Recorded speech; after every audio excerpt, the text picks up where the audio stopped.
Sabi ng asawa ko, mag-open daw kami ng bank account. Nag-ipon naman kami ng pera pero kailangan ba talagang sa bangko?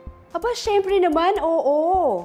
Hindi na uso ngayon ang mag-ipon sa kutsyon or sa unan. Sa totoo lang, napakaraming dahilan bakit kailangan mag-open ng bank account. Makinig mabuti at mag-take down notes sa mga sasabihin ko. Ako po si Kabayan Chay, ang iyong kaakbay sa usapang bangko at pinansyal dito sa BDO Pera Paraan. Number 1, safe ang pera mo sa bangko. Walang mambubudol sa'yo. Kung may bank account ka na sa BDO, automatic may bank record ka na. Para saan ang bank record? In the future, mas madali kang ma-approve sa loan. Car loan, home loan, personal loan, loan para sa negosyo, insurance, or kahit credit card. BDO ang may pinakamaraming branches at ATM sa Pinas.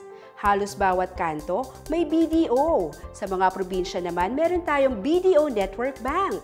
Maliban pa sa open kami during weekends until 7 p.m. sa SM Malls, may access rin ang iyong account sa aming BDO online app. Branch man or online, pwede yan sa BDO. Safe pa dahil bangko ito. Sana'y may natutunan kayo.